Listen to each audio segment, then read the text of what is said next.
She should have run the second she saw the dragon tattoo snaking up his neck, but the stack of cash he threw on the stage kept her heels planted. Now she was alone in his penthouse, and the most feared Mafia boss in Korea just locked the door behind them. "Virgin," he murmurs, fingers tracing her curves possessively. "Doesn't matter. By morning, you'll be addicted to me, and God help anyone who tries to take you away." Welcome to K-Fairy Tales Stories, besties. Please like, share, and subscribe. The cash hit the stage with a sound that cut through the bass. Belfrek John froze mid-spin, her dark skin gleaming under purple lights, curves wrapped in silver that left almost nothing to imagination. She'd been dancing at Club Obsidian for 3 months, long enough to recognize big spenders. This wasn't a big spender. This was something else entirely. Kang Min-ho sat in the VIP section like he owned the building. He probably did. Everyone in Seoul's underground knew the name. 32 years old, heir to the Kang Syndicate, a man who'd built his empire on fear and precision. His tailored black suit probably cost more than her yearly rent, but it was his eyes that made her breath catch, dark, focused, predatory. They tracked her movement like she was the only thing in the room worth watching. The other girls whispered warnings. "Don't make eye contact with that one. He's dangerous. Men who look at you like that either want to own you or destroy you. Sometimes both." Belfrek had laughed it off. She'd dealt with dangerous men before. She was a 24-year-old woman from Lagos trying to survive in a foreign country. Danger was just another Tuesday. But when Min-ho's fingers curled around his whiskey glass, when that dragon tattoo shifted with the movement of his neck, something primal in her recognized a different kind of threat. The kind you don't walk away from. The kind that changes everything. Her set ended. She collected bills with practiced efficiency, avoiding the section where he sat. Her manager appeared at her elbow, face tight with something between fear and greed. "VIP requests you private room. He's offering triple your rate." "I don't do private rooms, house rule." Her voice stayed steady despite her racing pulse. "He's offering 10 times your rate just to talk." The manager's grip on her arm tightened. "Don't be stupid, Belfrek. Men like him don't ask twice." She should have refused. Should have grabbed her bag and walked out. Should have listened to every instinct screaming that this was a mistake. Instead, she found herself following a bodyguard through velvet hallways to a room that smelled like expensive cologne and danger. Min-ho stood by floor-to-ceiling windows overlooking the city, Seoul spread beneath him like a kingdom. He didn't turn when she entered. "You're Nigerian." His English was flawless, accent barely there. Lagos, specifically. "How long have you been in Korea?" 6 months? "How do you know where I'm from?" "I know everything about everyone in my establishments." He finally faced her, and the intensity in his gaze made her skin warm. "Belfrek John overstayed your tourist visa by 4 months, working illegally, sending money back to your mother who's sick. You're smart, resourceful, and you have a problem." Heat flooded her face, part anger, part fear. "If you're going to report me, just do it." "I'm not going to report you. I'm going to make you an offer. I don't sleep with clients." Her chin lifted. "No matter how much they pay." Something that might have been respect flickered in his eyes. "I don't pay for intimacy. I have no shortage of willing partners. But you, I want to devour you right now. So help me, God." "Why?" Belfrek asked. "Look at those curves. Those confident features. It's unlike any I've ever seen. It's enough to shift everything in my body. I need to savor all of it. And Kang Min-ho usually gets what he wants." "I'm a virgin," Belfrek blurted out before she could even think. Kang Min-ho let out a sly smile. "A virgin stripper? Tell me another joke." "I really am a virgin. No man has ever been with me before." When it became clear that she was indeed serious about her virginity, Kang Min-ho was jolted from his lustful reverie. "In that case, I'll call my driver to take you back. I have no patience for innocence. I prefer experience." But Belfrek didn't respond. She was processing his proposition. The money he offered would cover her mother's medical bills, her visa issues, everything. In exchange, she'd belong to him. It was tempting. It was insane. It was dangerous. It was the kind of deal that destroyed lives. She replied in 3 words. "I accept." "Deal? You accept which? Going home or losing your innocence?" Kang Min-ho probed. "I'm a virgin, but use me as you wish," she replied, determination in her eyes. Min-ho's control shattered like glass. The professional mask he wore, the careful distance he maintained, everything dissolved the moment those words left her lips. "I'm a virgin, but use me as you wish." He crossed the room in 2 strides, catching her wrists. "Stop, you don't know what you're offering." "I know exactly what I'm offering." Belfrek met his gaze without flinching. "You want me. I need what you can give me. We both get what we want. This isn't a transaction. Minho's grip tightened slightly. If I cross that line with you, there's no going back. I don't do gentle, I don't do sweet. And I sure as hell don't do temporary. Then don't. Her voice dropped to a whisper. Make it permanent, make it forever. Just don't send me away. You have no idea what you're asking for. Then show me. The kiss that followed was nothing like the romance novels Belfrek had read. It was consuming, possessive, a claiming that left no room for doubt about who was in control. Minho's hands tangled in her hair, angling her head exactly how he wanted it, demanding everything she offered and more. When he finally pulled back, they were both breathing hard. Last chance, he said against her lips. Walk away now and I'll forget this happened. I'll send you home with enough money to solve your problems. But if you stay, if you give yourself to me, you become mine. Not just tonight, not just your body. All of you. Belfrek's hands found the buttons of his shirt, fingers trembling slightly but determined. I'm already yours. I think I have been since the moment you looked at me on that stage. Minho caught her hands again, bringing them to his lips. Then understand this, once I have you, I don't share. I don't let go. Men will look at you and know you belong to me. You'll wear my marks, you'll carry my scent. And if anyone tries to touch what's mine, I'll destroy them. The possessiveness in his voice should have scared her. Instead, it sent heat pooling low in her belly. Promise? His laugh was dark, dangerous. Oh, you have no idea what you've just unleashed. He lifted her effortlessly, carrying her through the penthouse to a bedroom that screamed wealth and power. The bed was massive, covered in black silk sheets. Floor-to-ceiling windows overlooked the city, but Minho pressed a button that darkened them to privacy glass. He set her down with surprising gentleness, then stepped back. His eyes raked over her, hot and hungry. Take off the rest, slowly. I want to see every inch of what's about to become mine. Belfrek's hands shook as she reached for the clasp of her top. The silver fabric fell away, revealing curves that made his jaw clench. Minho watched with an intensity that made her skin burn, but he didn't move, didn't touch, just watched with eyes that devoured every inch of her. When she stood before him completely bare, vulnerable and exposed, Minho's control was hanging by a thread. She could see it in the tension of his shoulders, the clench of his jaw, the way his hands fisted at his sides. Lie down, he commanded, in the center of the bed. Belfrek climbed onto the silk sheets, hyper-aware of every sensation. The cool fabric against her heated skin, the weight of his gaze, the thundering of her own heartbeat. Minho removed his shirt with economical movements, revealing a body that made her breath catch. Lean muscle, defined abs, that dragon tattoo that started at his neck and wound down his shoulder and chest, scars that told stories of a violent life. He was beautiful and terrifying in equal measure. When he joined her on the bed, his body covered hers, skin against skin for the first time. You're shaking, he observed, his voice softer than she expected. I'm nervous. Good, you should be. His hand traced down her side, learning the landscape of her body. But I'll take care of you, I promise. What followed was an education in pleasure and passion. Minho kept his word. He wasn't gentle, but he was mindful of her inexperience. He took his time exploring her body, learning what made her gasp, what made her arch into his touch, what made her cry out his name. He brought her to the edge again and again, building her desperation until she was begging for him without words. When he finally claimed her completely, the brief moment of discomfort quickly gave way to something far more intense. Minho moved with controlled power, watching her face, adjusting until he found the rhythm that made her lose her mind. He drove into her with increasing intensity, each movement deliberate and deep, marking her in ways that went beyond the physical. Mine, he growled against her neck. Say it. Tell me who you belong to. You. Her voice broke on the word. I belong to you. Damn right. His pace increased, chasing both their releases. All mine. No one else gets to touch you. No one else gets to see you like this. The possessiveness pushed her over the edge. Her body clenched around him as waves of pleasure crashed through her, stronger than anything she'd imagined. Minho followed moments later, his own release shuddering through him as he buried himself deep. They stayed like that for long moments, both breathing hard, hearts pounding in sync.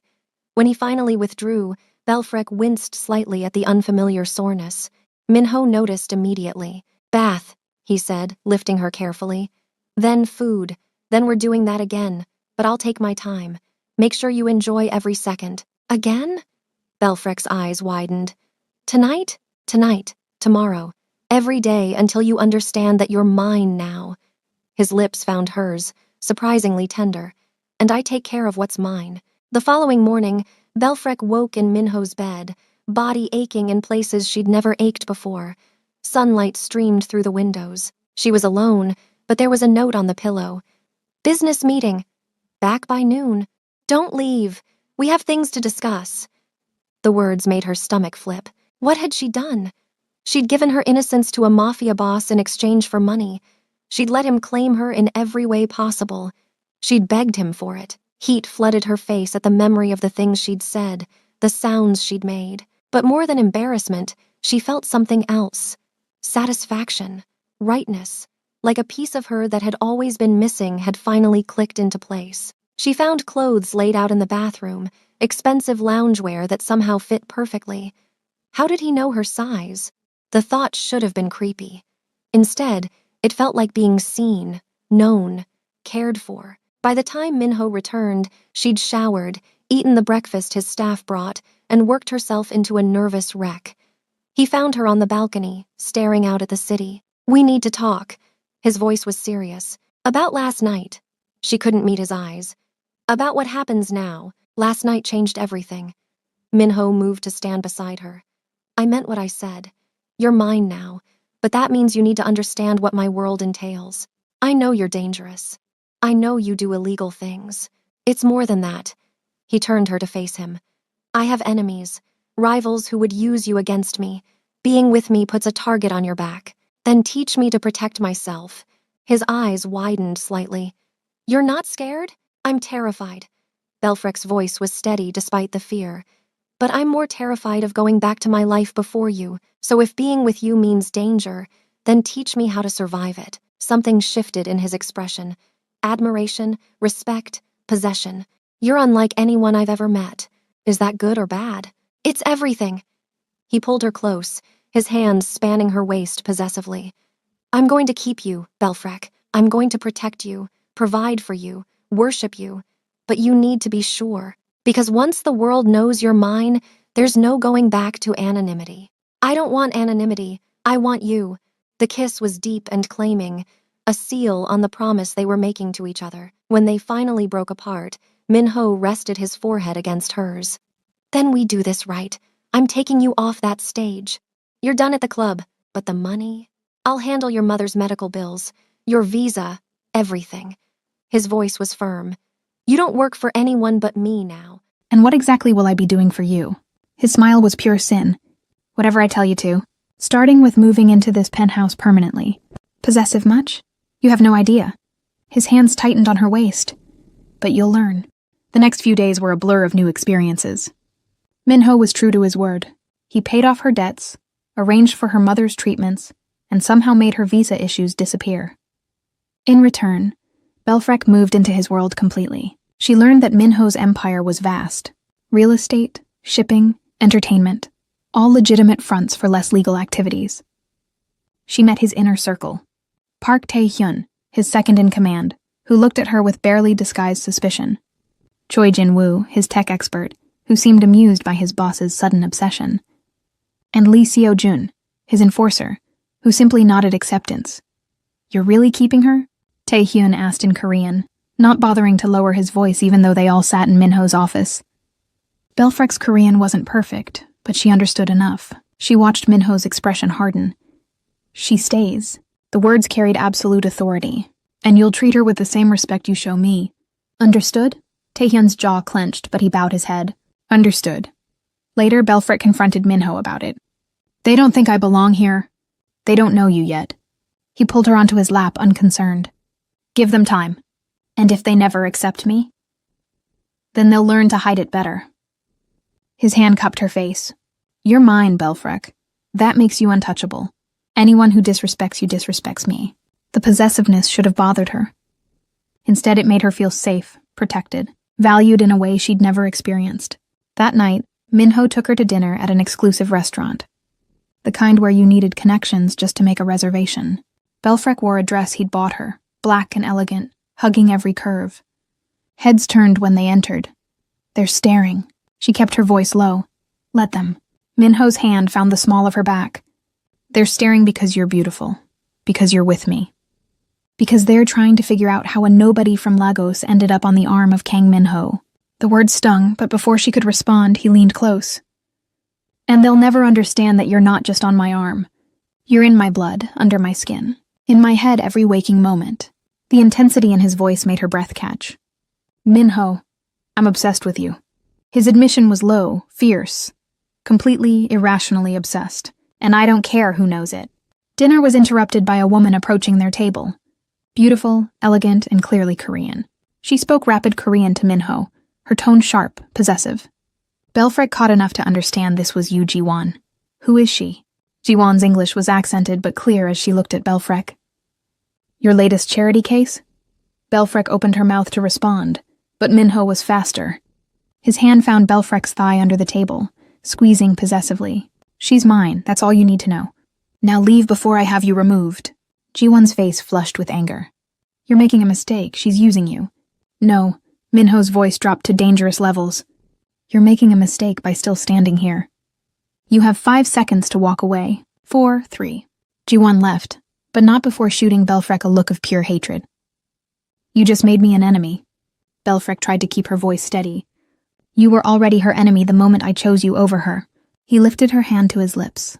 But don't worry, Ji-won knows better than to actually act on her jealousy. Are you sure about that? Minho's smile was cold, positive. Because she knows what happens to people who hurt what's mine. Later that night, back at the penthouse, Minho showed Belfrek exactly how possessive he could be. He took his time, proving that he'd memorized every sensitive spot, every sound that drove her wild. Their connection deepened with each touch, each kiss, each whispered word of possession and surrender. And when she finally came apart under his skilled hands and body, when she cried out his name in ecstasy, he looked at her with something that might have been love. Mine. The word was a growl, a prayer, a promise. Forever mine, forever yours. She pulled him down for a kiss. Forever. But forever came with complications. The next morning, Belfrek woke to shouting. She stumbled out of bed, following the sound to Minho's office. He was on the phone, his voice sharp with anger, spitting rapid Korean. When he hung up, his expression was thunderous. What's wrong? Belfrek approached cautiously. Ji-won. His fist slammed on the desk. She's spreading rumors, telling people you're a prostitute I bought, that you're diseased, that I'm embarrassing my family by parading you around. Belfrek's stomach dropped. What are you going to do? What I should have done years ago. His voice was cold. Destroy her credibility completely. Minho, no. He crossed to her, hands gentle despite the rage in his eyes. She went after you. That's unforgivable. By tonight, Yu Ji-won will be ruined socially, financially, and professionally. And everyone will know it's because she insulted what's mine. That seems excessive. That's justice. He kissed her forehead. No one hurts you without consequences. But instead of feeling protected, Belfrek felt the first stirrings of unease. This power Minho wielded, this absolute control, it was intoxicating. But it was also terrifying. What happened when that power turned on her? What happened if she ever wanted to leave? The thought chilled her. Because deep down, she knew the answer. Minho wouldn't let her go. Not now. Not ever. She'd traded one cage for another, except this cage was gilded, and the man holding the key looked at her like she was oxygen. And God help her, she was starting to need him just as much. That evening, news broke that Yu Ji-won had been arrested for embezzlement. Evidence had mysteriously surfaced, showing she'd been stealing from her family's company for years. Her reputation was destroyed within hours. You did that, Belfrek confronted Minho. You destroyed her life. I protected yours. He didn't look up from his drink. She made her choice when she came after you. This isn't protection, this is revenge. Call it what you want. His eyes finally met hers. But understand this. Anyone who threatens you, anyone who insults you, anyone who even looks at you wrong, they'll face consequences. That's what it means to be mine. I didn't ask for this. You asked for me. His voice was hard. This is part of who I am. I don't forgive, I don't forget. And I sure as hell don't let anyone hurt what belongs to me. I'm not property. No, you're mine. There's a difference. Is there? The question hung between them like a blade. Minho set down his glass and crossed to her. His hands cupped her face with surprising gentleness. I love you. The admission came rough, like it cost him. I'm completely in love with you, Belfrek. And I know that's fast. I know it's intense. But that's who I am. I don't do anything halfway. Tears burned her eyes. I love you too, but this scares me. This power you have, the way you wield it, I'll never use it against you. His forehead rested against hers. Never. You're the only person in this world who's safe from me. Promise? I promise. On everything I am, everything I have, I promise. She wanted to believe him. Desperately wanted to trust that this beautiful, dangerous man wouldn't eventually destroy her. But a small voice whispered that you can't love a monster without eventually becoming one yourself. Minho kissed her, deep and claiming, and Belfrek let herself fall into it. Let herself believe that love could survive in darkness, that they could build something real in the shadows of his empire. But as she surrendered to his touch, as he carried her to bed, and showed her again how thoroughly she belonged to him through passion that left them both breathless and satisfied, neither of them saw the storm gathering on the horizon. Because Yu Ji-won's family was powerful, and they didn't take insults lightly. Across the city, in an office building that rivaled Minho's, Ji-won's father made a phone call. His voice was calm, measured, deadly. The girl, find out everything about her. Every weakness, every secret. And when you do, we'll show Kang Minho what happens when he humiliates our family. The war was beginning, and Belfrek was about to learn that being loved by a monster meant becoming a target for other monsters. 3 weeks passed in a haze of passion and luxury. Belfrek learned to navigate Minho's world with increasing confidence. She attended business dinners where millions were discussed casually. She smiled through charity galas where women in diamonds whispered behind manicured hands. She became fluent in the language of power, even as she struggled with actual Korean. Minho was insatiable. He made love to her in his office between meetings, against the windows overlooking Seoul. In the back of his car while his driver pretended deafness.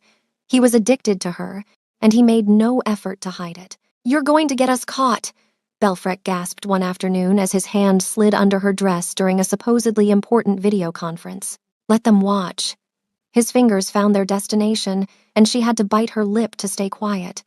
Let them see who you belong to. She struggled to maintain composure while he worked magic with his touch, bringing her to a silent climax while maintaining eye contact with the camera. The executives continued talking, oblivious. Later that night, he made her pay for staying quiet. He took his time exploring every inch of her body, bringing her to the peak again and again before finally giving her what she begged for. "Never hide your pleasure from me again." His voice was command and promise. "I want to hear every sound, every gasp, every moan. Understood?" "Yes." The word was a sob. "Yes, I understand." "Good. Because tomorrow, we're going somewhere special." The next morning, Minho's private jet took them to Jeju Island. Belfrek stared out the window, processing the casual wealth of chartering a plane for a weekend trip. "Why Jeju?" she asked as they flew over the ocean. "Because I want you away from Seoul, away from prying eyes and business obligations." Minho pulled her onto his lap. "I want you all to myself for 72 hours. The villa he'd rented was perched on a cliff overlooking the sea, floor-to-ceiling glass walls, infinity pool, privacy so complete they could have been the only two people in the world. "It's beautiful," Belfrek breathed, taking in the view. "You're beautiful." Minho came up behind her, arms wrapping around her waist. "Everything else is just scenery." They spent the first day lost in each other. Minho made love to her slowly, thoroughly, worshipping every inch of her body like he was memorizing scripture. When sunset painted the sky gold and pink, they moved to the pool, and he claimed her again under the open sky, water lapping at their joined bodies as they moved together in perfect rhythm. "I could stay here forever," Belfrek sighed later, wrapped in his arms on a lounge chair, watching stars emerge. "Then let's stay." His hand stroked her hair. "I'll buy this villa. We'll disappear. Just you and me." "You don't mean that." "Don't I?" He tilted her face up to meet his eyes. "What do I need beyond you? The business? The empire? It's all just noise. You're the only thing that matters." The intensity in his voice made her chest tight. "What happened to you? To make you like this?" His expression shuddered slightly. "Like what?" "So intense, so possessive, so desperate to hold on to me like I might disappear." For a long moment, Minho was silent. Then he spoke, his voice rough with old pain. I was engaged once, 5 years ago. Her name was Minji. We grew up together. Our families arranged it. Belfrek stayed quiet, sensing he needed to tell this story. I thought I loved her. Maybe I did in my own way, but she didn't love me. She loved my rival, Kim Jae-sung. They'd been having an affair for 2 years before I found out. His jaw clenched. She was going to leave me the day after our wedding, take half my assets in a prenup loophole and run to him. What did you do? I found out 3 days before the wedding, confronted her. She laughed in my face, said I was cold, unfeeling, that being with me was like being with a corpse. He paused. She wasn't wrong. I'd never really let myself feel anything, never let anyone close enough to matter. And Jae-sung? Dead within a week. Car accident. Very tragic. Minho's voice held no remorse. Minji disappeared to Europe. Last I heard, she married a banker in Switzerland. You killed him. Yes. His eyes met hers, unflinching. And I'd do it again. He tried to steal from me. He made me look like a fool, and he paid the price. Belfrek should have been horrified, should have seen this as the red flag it was. But instead she found herself asking, "Do you still love her?" Minho's laugh was bitter. "I never loved her. I see that now. What I felt for her was ownership, obligation, habit. Nothing like what I feel for you. And what do you feel for me? Everything." His hand cupped her face. Terror that you'll realize you can do better. Rage at the thought of anyone else touching you. Desperation to keep you close. Obsession that borders on madness. He kissed her softly. "You've ruined me for anyone else, Belfrek. Completely and irrevocably ruined me." "Good," she pulled him closer. "Because you've ruined me too." They made love again under the stars, slow and tender, a claiming that went beyond physical. When Belfrek fell asleep in his arms, she felt safe, cherished, loved. She had no idea that back in Seoul, the Yu family's investigation into her background had just uncovered something devastating. The second day in Jeju started with breakfast in bed and lazy morning intimacy. They swam in the pool, made love in the shower, and spent the afternoon exploring the island. Minho was different here, relaxed, almost playful. He bought her street food from vendors and laughed when she got sauce on her nose. "This is the real you," Belfrek said as they walked hand in hand along the beach.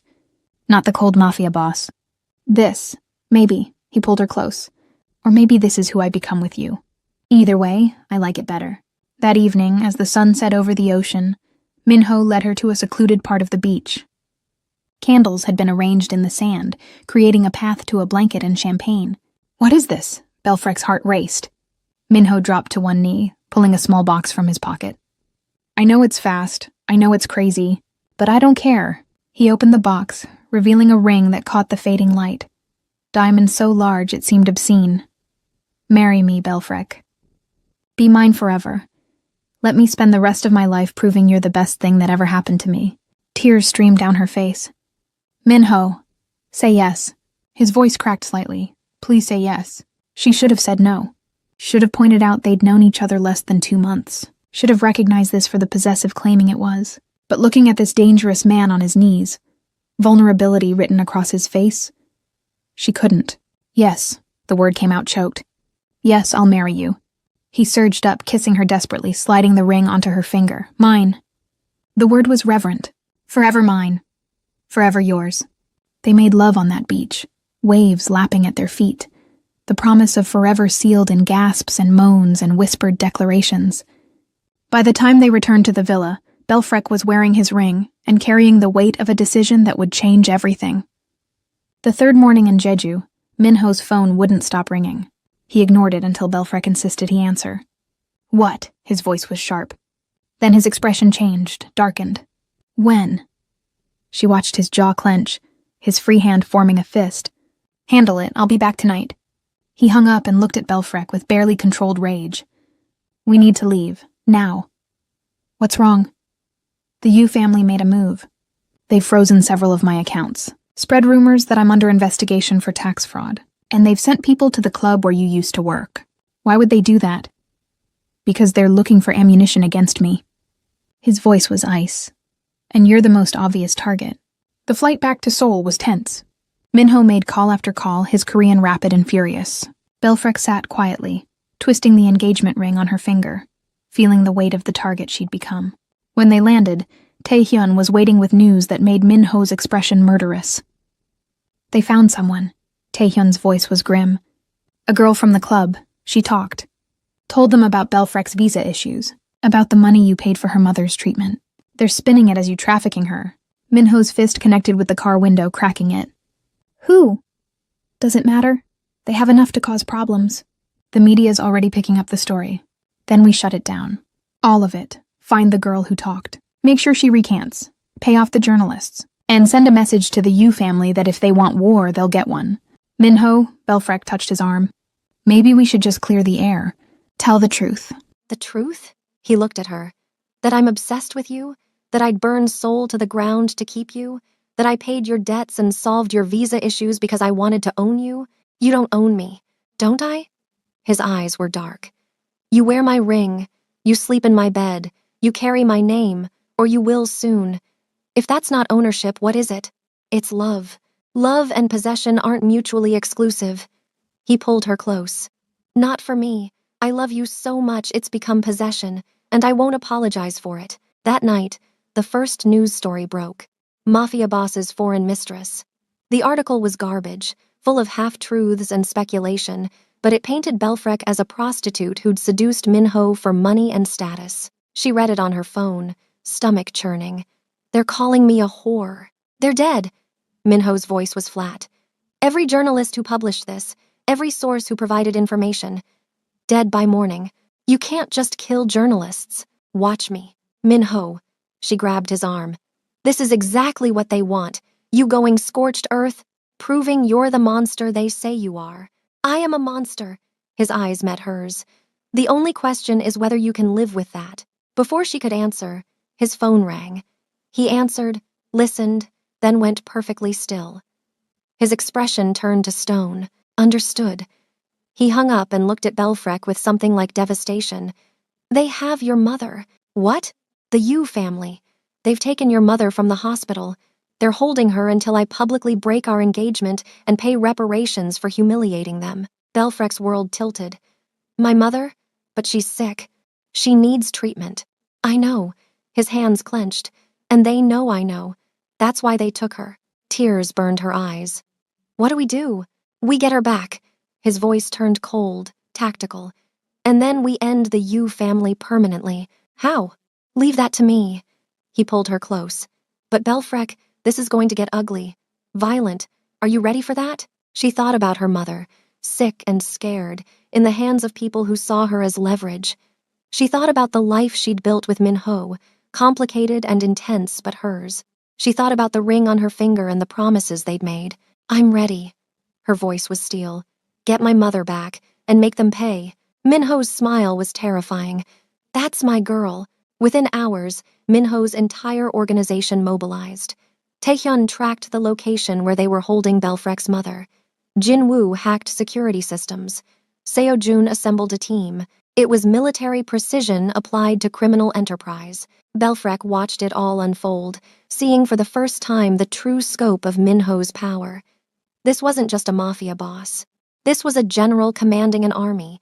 I'm coming with you, she announced when Minho prepared to leave. Absolutely not. She's my mother. Which is exactly why you stay here where it's safe. His voice was firm. I won't risk you, and I won't sit here while my mother's in danger. She met his eyes. You said I'm yours. That means you're mine too. We do this together or not at all. Stubborn woman. Possessive man. He pulled her into a fierce kiss. If anything happens to you, if you get so much as a scratch, I'll level the entire Yu family compound. Understood? Understood. The Yu compound was in Gangnam, a fortress of wealth and old power.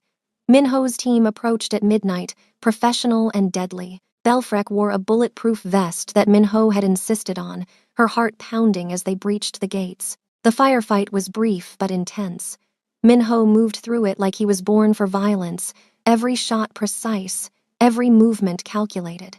Belfrec stayed behind him, exactly where he'd told her to be, watching this man she loved become something cold and efficient. They found her mother in a basement room, tied to a chair, bruised but alive. Belfrek ran to her, tears streaming as she untied the ropes. "Baby." Her mother's voice was weak. "You shouldn't have come. I'll always come for you." Belfrek helped her stand. "Always. How touching." A voice came from the doorway. Yu Daejung, Ji-won's father, stood flanked by guards. The African whore and her dying mother. What a pathetic sight. Minho's gun was up instantly. "Let them leave. This is between us. No, this is about teaching you a lesson." Daejung's smile was cruel. "You can't humiliate my family without consequences. You can't parade your foreign slut around Seoul without paying a price. Careful." Minho's voice dropped to deadly levels. "You're talking about my fiancé." "Fiancé?" Daejung laughed. "You actually plan to marry her? Introduce that to Korean high society? You'll be a laughingstock." "I don't care." Minho stepped forward. "Let them leave, or this ends in blood." "It was already going to end in blood." Daejung nodded to his guards. "Kill them all." The next few seconds happened in chaos. Guards raised weapons. Minho fired, dropping 2 instantly. Taehyun and Sojun burst in, creating covering fire. And Belfrek did the only thing she could think of. She threw herself in front of her mother as bullets flew. Pain exploded in her side. She fell, her mother screaming. Through blurring vision, she saw Minho's face transform into something inhuman.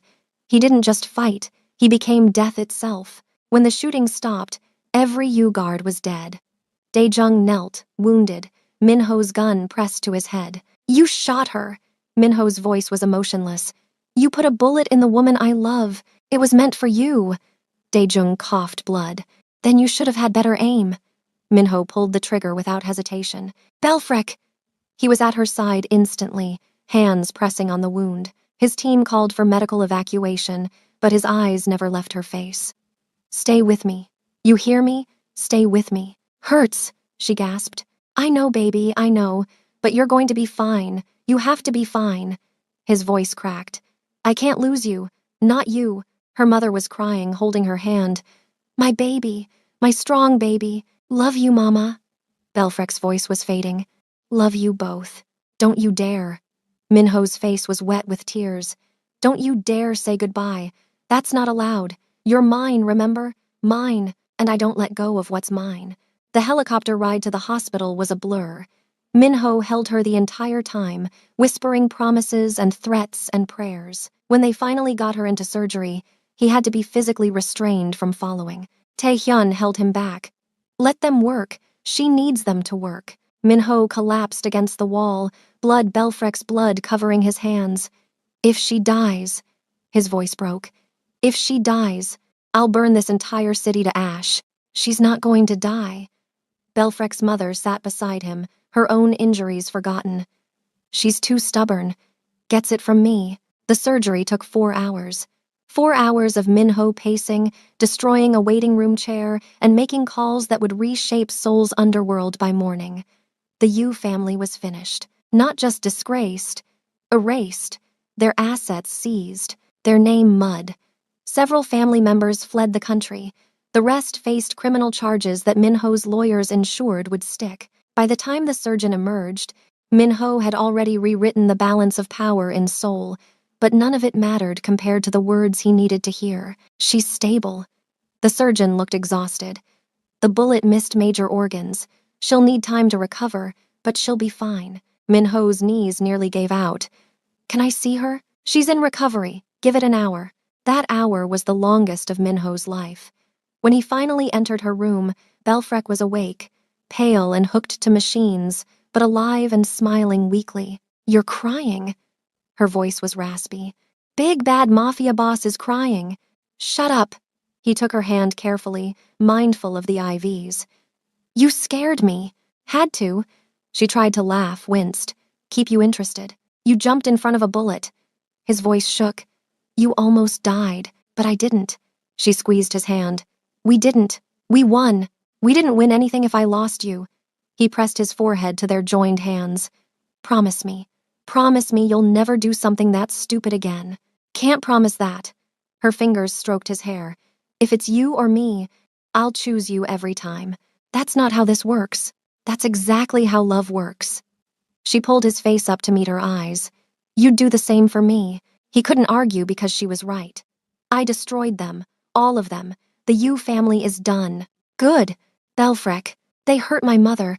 They shot me. They tried to take you from me. She met his eyes. I'm glad they're destroyed. Does that make me a monster too? No. He kissed her forehead. It makes you mine. Recovery was slow but steady. Minho barely left Belfrek's side, conducting business from her hospital room, sleeping in an uncomfortable chair, refusing to go home even when she insisted. Her mother recovered quickly, and true to Minho's word, he moved her into a private facility with round-the-clock care. 1 month after the shooting, Belfrek was finally cleared to go home. Minho carried her into the penthouse despite her protests that she could walk. I've been waiting a month to have you back here. His voice was rough. Let me have this. He set her on the couch with infinite care, then knelt before her. We need to talk about the wedding. Can we not plan while I'm recovering from a gunshot wound? I don't want to wait. His hands found hers. I almost lost you, Belfrek. I can't go another day without making you my wife officially. Minho, marry me next week. Small ceremony. Just us, your mother, my inner circle. He kissed her knuckles. I need to know you're mine, legally, permanently, irrevocably. You're insane. About you? Absolutely. So, is that a yes? It's always been yes. The wedding happened 7 days later in Minho's penthouse.